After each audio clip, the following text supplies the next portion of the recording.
Fiz tudo diferente no trabalho e algo inacreditável aconteceu. Imagine acordar todos os dias atolado em prazos impossíveis, chefes gritando, colegas competindo como lobos, e você se sentindo um zumbi exausto, correndo em círculos sem ver a luz no fim do túnel. Eu era assim, estressado, ansioso, explodindo por qualquer bobagem. Até que decidi testar práticas budistas por 7 dias. Não era só curiosidade, era um grito desesperado por mudança. E o que rolou? Uma transformação que me deixou de queixo caído, mexeu com minha alma e mudou minha vida para sempre. Eu estava no fundo do poço. Sabe aquela sensação de estar vivendo no piloto automático, reagindo a tudo como um animal ferido? Era eu. 3 meses de insônia, brigas em casa, zero paciência com qualquer coisa. Minha namorada disse que eu tinha virado outra pessoa, e não no bom sentido. Foi quando tropecei num vídeo da monja Koen falando que o budismo não é sobre deuses distantes, mas sobre despertar a mente aqui e agora. Algo clicou. Pensei, que mal pode fazer testar por uma semana? Dia 1 começou às 6 da manhã. Sentei no chão do quarto, pernas cruzadas, olhos fechados. 10 minutos de meditação mindfulness, só respirando, observando pensamentos como nuvens passando. Parecia bobagem, mas algo estranho aconteceu. Minha mente, que normalmente era um furacão de preocupações, ficou quieta. Não completamente, mas mais calma. Como se alguém tivesse baixado o volume do caos interno. No trabalho, em vez de checar o celular a cada 2 minutos, pausei antes de cada e-mail. Respirei fundo, contei até 3, depois respondi. Uma reunião que normalmente me faria surtar virou algo diferente. Eu escutei de verdade, em vez de só esperar minha vez de falar. O chefe estava estressado como sempre, mas em vez de absorver a energia negativa dele, criei uma bolha de calma ao meu redor.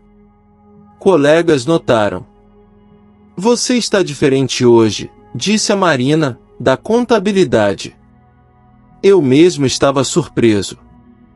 À tarde trouxe o primeiro teste real.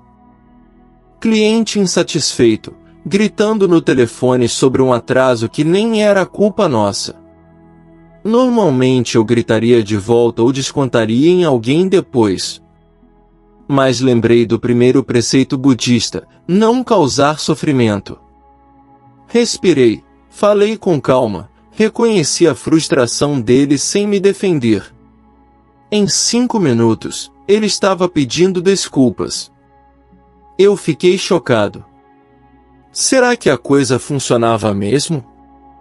Dia 2 foi mais profundo. Acordei, antes da meditação, recitei mentalmente, que todos os seres sejam felizes, que todos sejam livres do sofrimento. Parecia forçado no começo, mas algo mexeu no meu peito. Uma sensação estranha de conexão, como se eu fizesse parte de algo maior. No metrô lotado, em vez de xingar todo mundo mentalmente, pratiquei compaixão. Olhei para cada pessoa e pensei, essa pessoa também sofre, também quer ser feliz.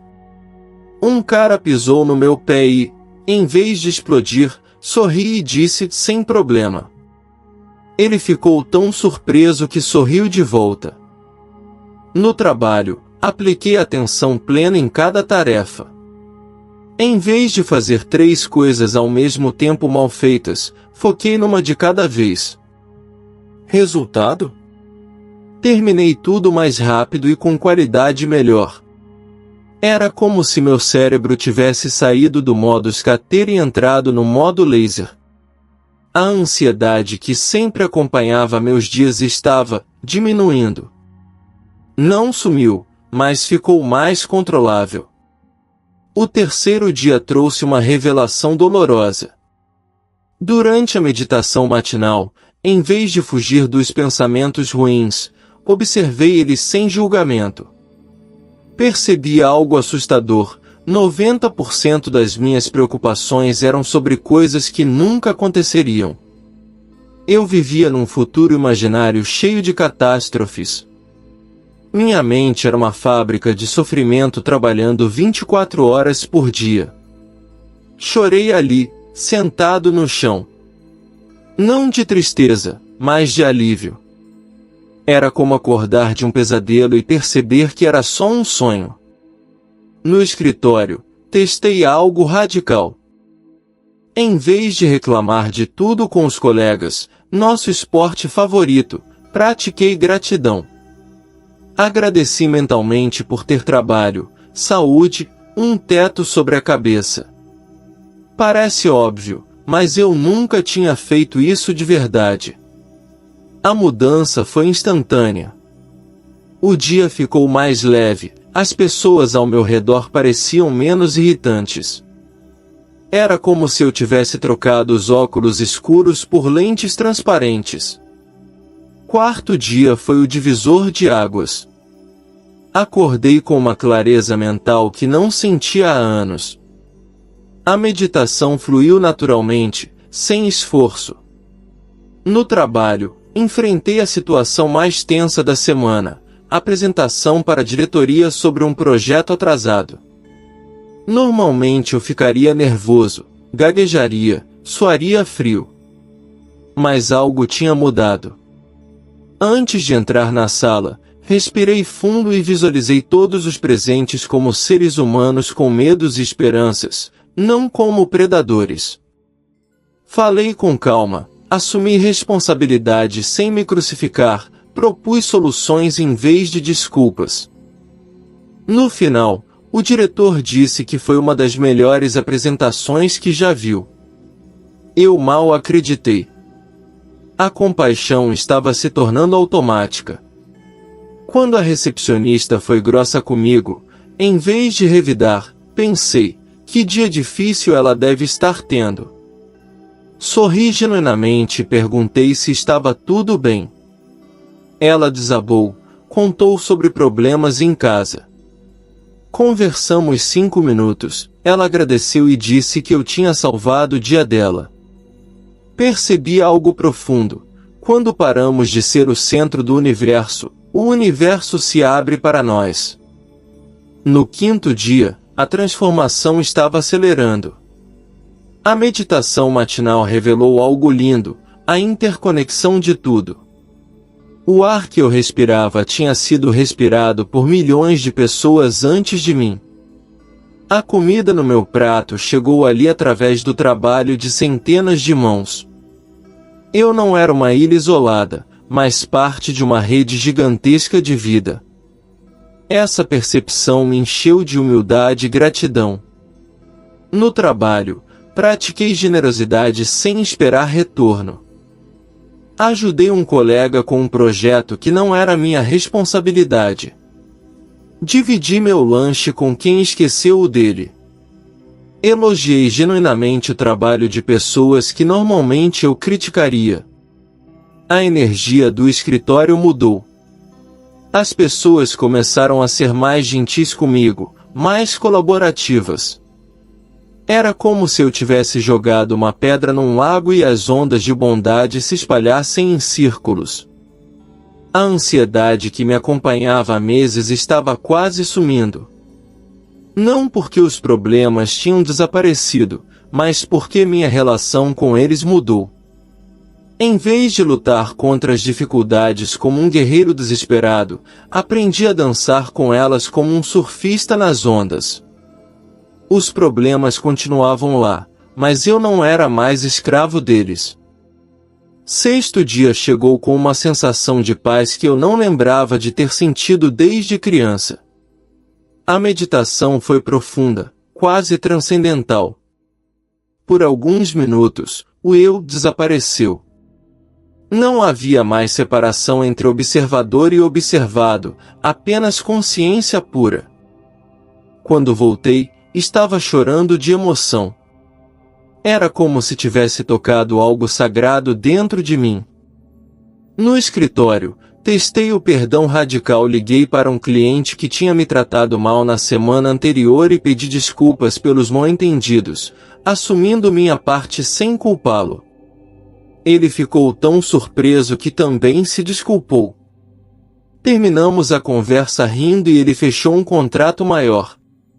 Perdoei mentalmente todos que tinham me machucado, incluindo eu mesmo. O peso que carregava nos ombros há anos simplesmente evaporou. A compaixão tinha se tornado meu superpoder secreto. Em cada interação, eu via a humanidade da outra pessoa primeiro, antes de qualquer julgamento.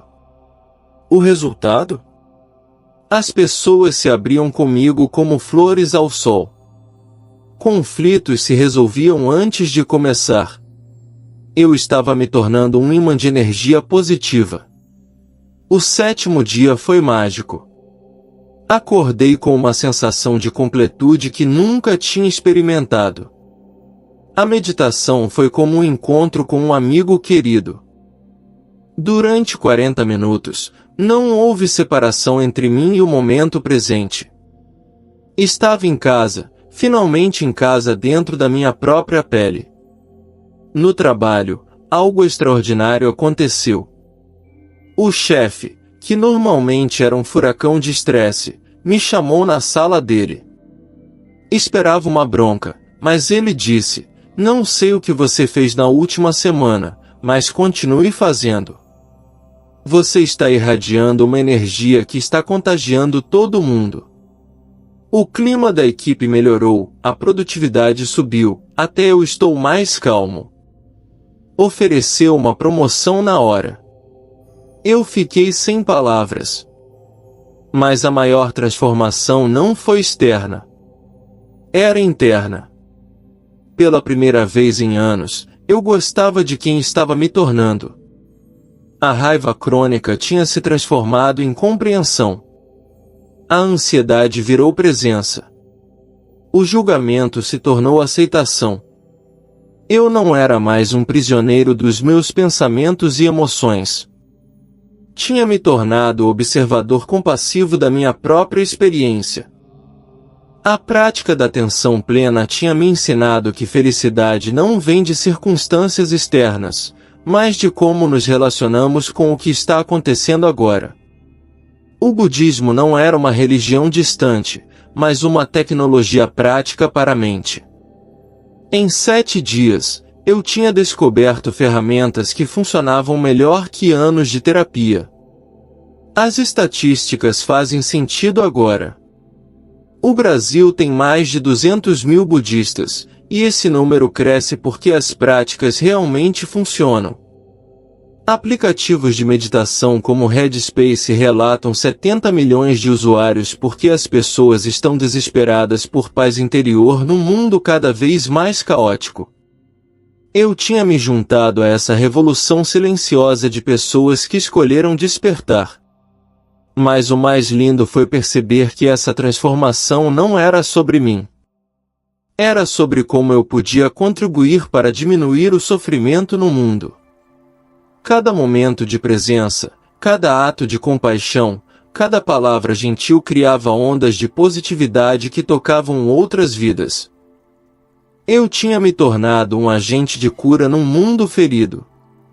A semana terminou, mas a jornada estava só começando. As práticas budistas não eram mais um experimento, mas um estilo de vida. Continuei meditando toda manhã, praticando compaixão durante o dia, cultivando gratidão antes de dormir. Minha vida não ficou perfeita, problemas continuaram aparecendo, mas minha capacidade de lidar com eles se transformou completamente. 6 meses depois, as mudanças se consolidaram. Relacionamentos melhoraram, carreira decolou, saúde mental se estabilizou. Mas mais importante, encontrei propósito. Comecei a ensinar meditação para colegas, voluntariei em projetos sociais, vivi de forma mais consciente e sustentável. O budismo me ensinou que despertar individual e despertar coletivo são inseparáveis. Se você chegou até aqui, é porque algo dentro de você reconhece essa possibilidade de transformação. Não precisa virar monge ou abandonar sua vida. Basta começar com 10 minutos de meditação por dia, praticar gentileza nas pequenas interações, observar seus pensamentos sem se identificar totalmente com eles. As práticas budistas são como sementes, plantadas com sinceridade, crescem naturalmente. O que mais me emociona é saber que você pode começar agora mesmo. Feche os olhos, respire fundo 3 vezes, e sinta a vida pulsando dentro de você. Essa é a porta de entrada para uma existência mais consciente, compassiva e plena. 7 dias podem parecer pouco, mas são suficientes para plantar sementes que vão florescer pelo resto da vida. Eu mudei tudo no trabalho e na vida seguindo esses princípios milenares adaptados para o mundo moderno. Você também pode. A transformação está ao alcance de qualquer pessoa disposta a olhar para dentro com coragem e gentileza. O despertar não é privilégio de poucos iluminados, mas direito de nascença de todo ser humano. Agora quero saber de você. Qual foi a parte que mais tocou seu coração? Conta nos comentários se você já experimentou práticas de mindfulness ou se pretende começar depois deste vídeo. Sua experiência pode inspirar outras pessoas que estão passando pelo mesmo que eu passei. Se este conteúdo fez diferença na sua vida, deixa aquele like maroto e se inscreve no canal para mais jornadas de transformação pessoal. Juntos, podemos criar uma corrente de despertar e compaixão que vai muito além das telas. Um abraço e até a próxima transformação. E antes de você sair correndo para implementar tudo isso, deixa eu te contar sobre os obstáculos que você vai enfrentar, porque eles vão aparecer, pode ter certeza. Nos primeiros dias, sua mente vai fazer de tudo para te convencer de que isso é perda de tempo. Ela vai dizer: você tem coisas mais importantes para fazer, isso é coisa de hippie, você não nasceu para isso. Reconhece essas vozes?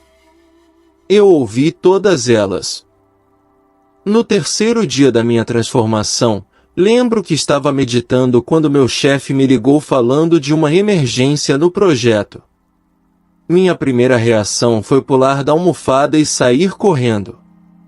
Mas aí respirei fundo e pensei, e se eu atender essa ligação com presença total, em vez de ansiedade?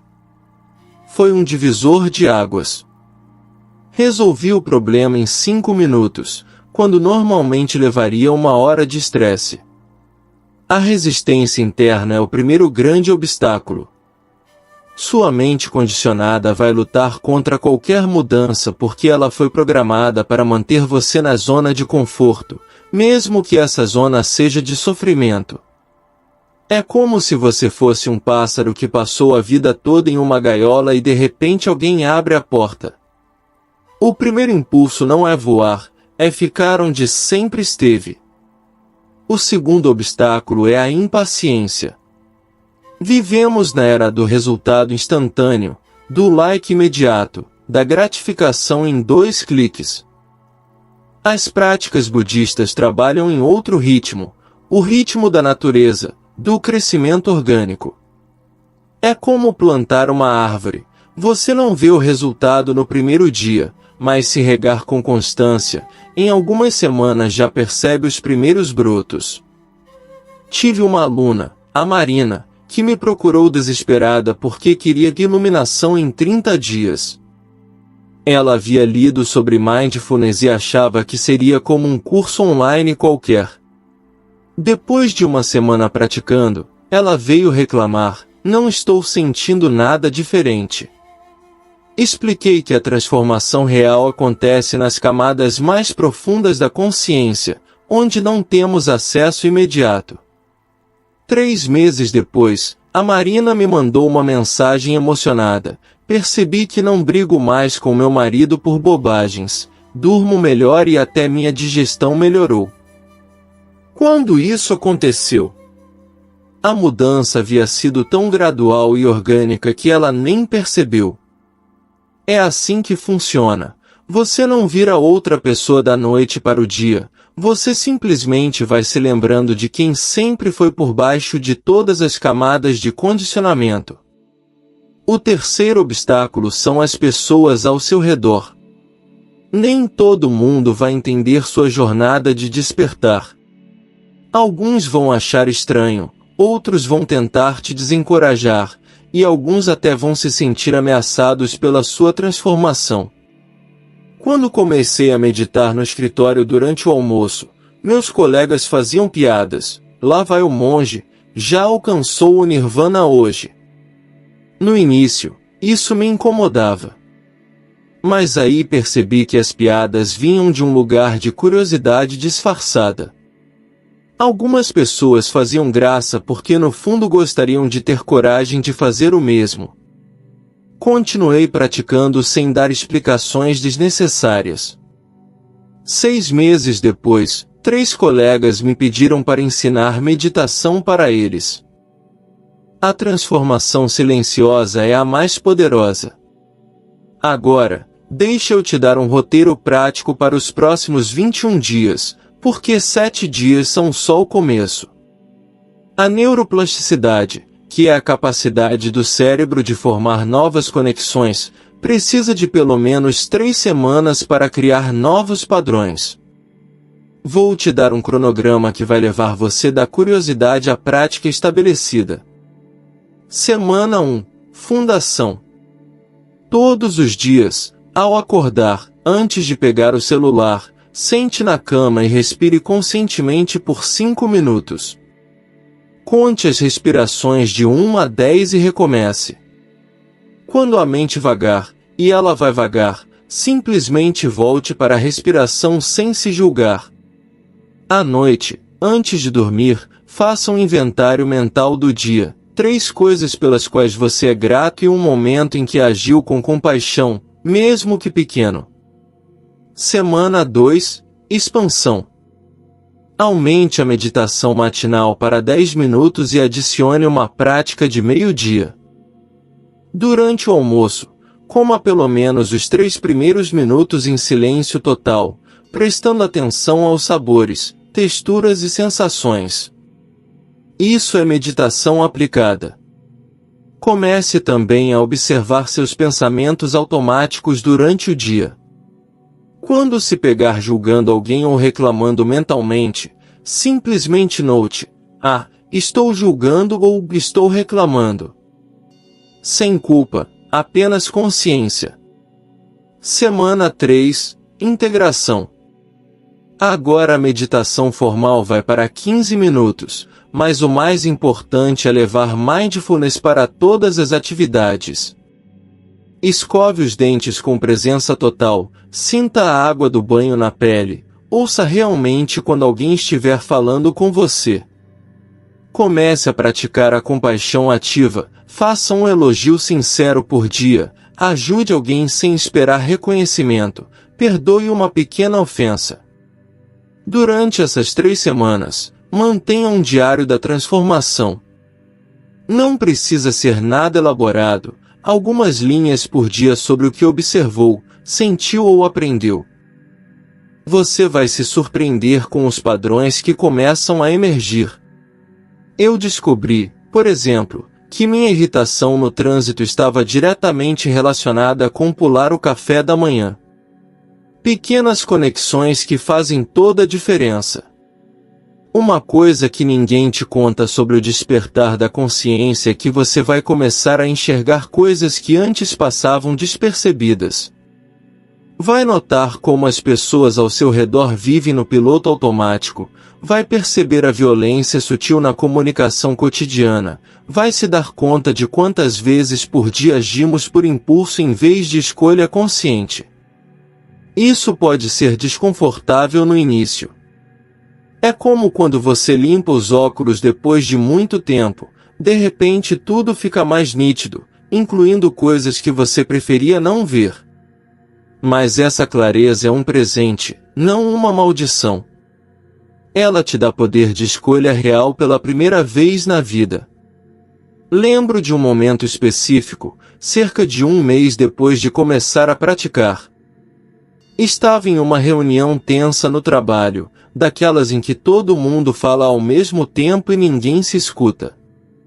Antes, eu entraria na briga, defenderia meu ponto de vista a qualquer custo. Mas dessa vez, simplesmente respirei e observei. Vi o medo por trás da agressividade do meu chefe, a insegurança disfarçada de arrogância de um colega, a tristeza escondida atrás da irritação de outra pessoa. Em vez de reagir, escolhi responder. Falei calmamente, parece que todos temos pontos válidos, mas estamos falando uns sobre os outros em vez de uns com os outros. Que tal se cada um falasse 2 minutos sem interrupção? A energia da sala mudou completamente. Resolvemos em 20 minutos o que normalmente levaria 2 horas de discussão infrutífera. Essa é a magia da consciência aplicada. Você para de ser refém das circunstâncias e passa a ser co-criador da realidade. Não estou falando de pensamento mágico ou lei da atração. Estou falando de responsabilidade total pela sua experiência interna, independentemente do que acontece externamente. O Buda ensinou algo revolucionário que a ciência moderna está confirmando: a felicidade não depende das condições externas, mas da qualidade da nossa mente. Pessoas que ganharam na loteria voltam ao nível de felicidade anterior depois de alguns meses. Pessoas que sofreram acidentes graves e ficaram paraplégicas também voltam ao nível de bem-estar anterior depois de se adaptarem. Isso se chama esteira hedônica, nossa tendência de voltar a um ponto de equilíbrio emocional. Mas as práticas budistas nos ensinam a elevar esse ponto de equilíbrio. Em vez de buscar felicidade nas conquistas externas, você desenvolve uma fonte interna de contentamento que independe das circunstâncias. Isso não significa virar um robô sem emoções. Significa ter emoções sem ser dominado por elas. A diferença é sutil, mas revolucionária. Antes, quando algo dava errado, eu era raiva, era frustração, era o medo. Agora, eu sinto raiva, sinto frustração, sinto medo, mas não sou essas emoções. Elas passam por mim como nuvens no céu da consciência. Posso escolher quais seguir e quais deixar passar. Essa mudança de perspectiva transforma não só como você se relaciona consigo mesmo, mas como se relaciona com todo mundo. Quando você para de levar tudo para o lado pessoal, quando entende que o comportamento das pessoas diz mais sobre elas do que sobre você, quando desenvolve compaixão genuína pelos sofrimentos alheios, seus relacionamentos se transformam. Minha esposa notou a mudança antes mesmo de eu contar sobre as práticas. Você está diferente, ela disse. Mais presente, mais calmo. É como se você tivesse voltado a ser você mesmo. Essa frase me marcou profundamente porque capturou a essência do que estava acontecendo.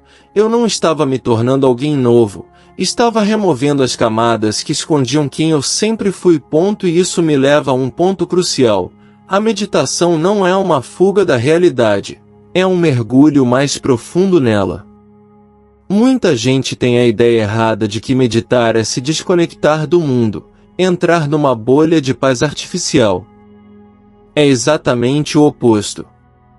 Quando você desenvolve mindfulness, você se torna mais presente, mais atento, mais conectado com o que está acontecendo ao seu redor. Você percebe detalhes que antes passavam despercebidos. O sabor da comida fica mais intenso. As cores parecem mais vívidas. As conversas se tornam mais profundas porque você está realmente ali, não pensando na próxima coisa que vai falar. Lembro de uma manhã, algumas semanas depois de começar a praticar, quando estava tomando café. Normalmente, eu tomava café no piloto automático, checando o celular, pensando na agenda do dia. Mas naquele dia, por algum motivo, estava completamente presente. Senti o vapor subindo da xícara, o aroma, o calor nas mãos, o sabor na língua. Foi uma experiência quase mística de algo completamente comum. Isso pode parecer bobagem, mas não é. Quando você multiplica esses momentos de presença total ao longo do dia, sua vida ganha uma qualidade completamente diferente. Você sai do piloto automático e volta a ser o piloto da sua própria experiência. E aqui está uma das descobertas mais surpreendentes. Quanto mais você pratica estar presente, mais você percebe como raramente estava presente antes. É como descobrir que você estava vivendo a vida toda com os olhos vendados sem saber. A mente não treinada é como um macaco bêbado pulando de galho em galho. Um pensamento puxa outro, que puxa outro, e antes que você perceba, está ansioso por algo que pode nem acontecer ou remoendo algo que já passou. Os budistas chamam isso de mente de macaco, e é uma descrição perfeita.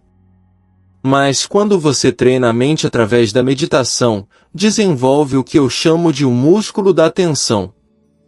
Assim como você pode fortalecer o bíceps na academia, pode fortalecer sua capacidade de manter o foco onde você quer que ele esteja. Isso tem implicações práticas enormes.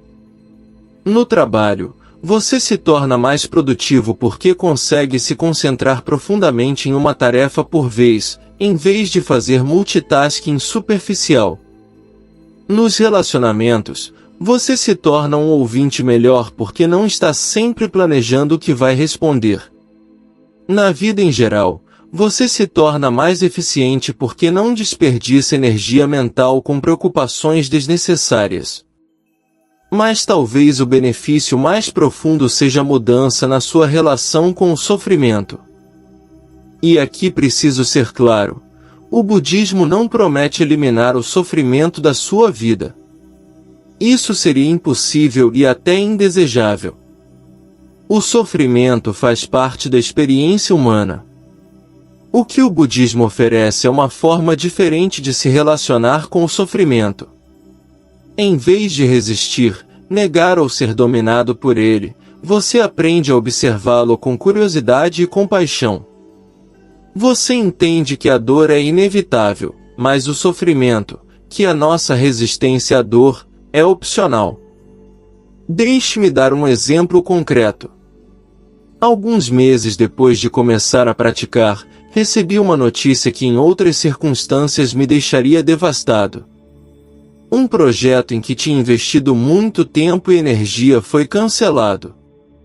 A primeira reação foi exatamente a que você esperaria: frustração, raiva, decepção. Mas algo interessante aconteceu. Em vez de me identificar completamente com essas emoções, consegui observá-las surgindo e se desenvolvendo. Era como assistir a uma tempestade de uma janela segura. As emoções estavam ali, eram reais e válidas, mas não me dominaram. Isso me permitiu responder em vez de reagir. Pude processar a situação com clareza, extrair os aprendizados, fazer os ajustes necessários e seguir em frente sem carregar ressentimento ou amargura. O que poderia ter sido uma fonte de sofrimento prolongado se tornou simplesmente uma experiência desafiadora que passou. Essa capacidade de responder em vez de reagir é talvez a habilidade mais valiosa que desenvolvi. E ela se aplica a tudo, desde o trânsito engarrafado até conflitos familiares, desde frustrações profissionais até crises existenciais. Quando você não reage automaticamente aos estímulos externos, ganha um espaço precioso entre o que acontece e sua resposta. Nesse espaço está a sua liberdade. Nesse espaço você pode escolher conscientemente como quer responder, baseado em seus valores e objetivos, não em impulsos emocionais. Victor Frankl, sobrevivente do Holocausto, disse algo que se alinha perfeitamente com essa perspectiva: entre estímulo e resposta há um espaço. Nesse espaço está nosso poder de escolher nossa resposta. Em nossa resposta está nosso crescimento e nossa liberdade. O budismo oferece ferramentas práticas para expandir esse espaço e usar esse poder de escolha de forma mais sábia. E uma dessas ferramentas é a compreensão profunda da impermanência. Tudo muda. Sempre. Isso não é filosofia abstrata, é a realidade mais básica da existência. Seu corpo está mudando a cada segundo. Seus pensamentos estão em fluxo constante. Suas emoções surgem e passam como ondas no oceano. As situações que parecem permanentes são temporárias. Quando você internaliza essa verdade, ela se torna uma fonte de grande alívio.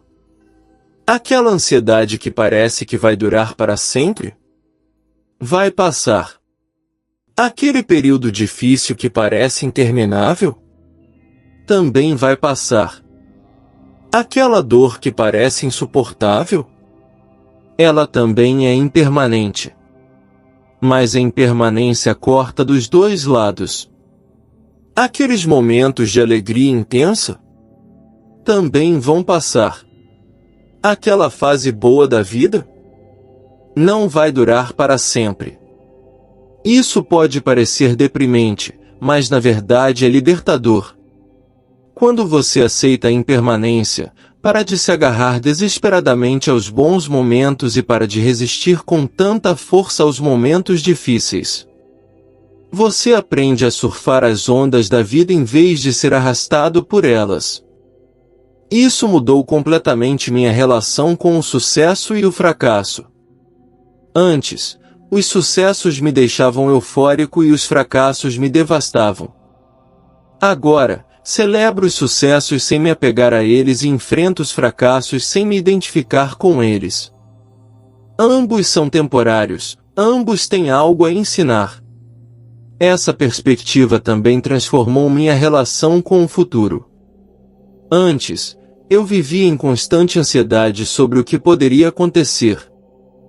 Planejava obsessivamente, tentando controlar variáveis incontroláveis, criando cenários catastróficos na minha cabeça.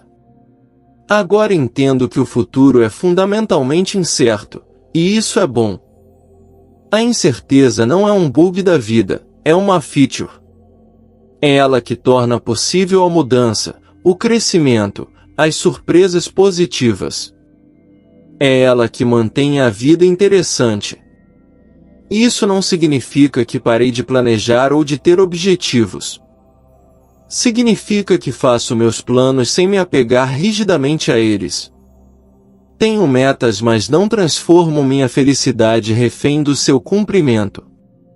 Trabalho pelo que quero, mas aceito o que vier. Os estoicos tinham um conceito similar chamado amor fati, amor ao destino. A ideia é não apenas aceitar o que acontece, mas abraçar completamente, encontrar o valor e o significado até nas experiências mais difíceis. O budismo vai além, não apenas abraça o que acontece, mas cultiva uma atitude de gratidão por tudo, incluindo os desafios. Cada dificuldade é uma oportunidade de praticar paciência, compaixão, sabedoria. Cada momento de sofrimento é um professor disfarçado. Essa mudança de perspectiva é radical. Em vez de vítima das circunstâncias, você se torna estudante da vida. Em vez de resistir às lições, você as abraça. Em vez de perguntar por que isso está acontecendo comigo, você pergunta o que isso pode me ensinar. A prática da gratidão, então, deixa de ser apenas um exercício motivacional e se torna uma ferramenta de transformação profunda. Quando comecei a aplicar isso na minha vida, percebi mudanças surpreendentes. Lembro de um período particularmente difícil no trabalho. Um projeto que eu havia liderado por meses foi cancelado de última hora. Minha reação inicial foi de revolta, frustração, sensação de tempo perdido. Mas então me perguntei, o que isso pode me ensinar? A resposta veio aos poucos. Aprendi sobre resiliência, sobre desapego ao resultado, sobre a importância de valorizar o processo tanto quanto o produto final. Desenvolvi habilidades de liderança em momentos de crise, aprendi a comunicar mais notícias com empatia, descobri recursos internos que nem sabia que tinha. Mais importante, percebi que minha identidade não dependia do sucesso daquele projeto. Eu continuava sendo a mesma pessoa, com o mesmo valor, independentemente do resultado.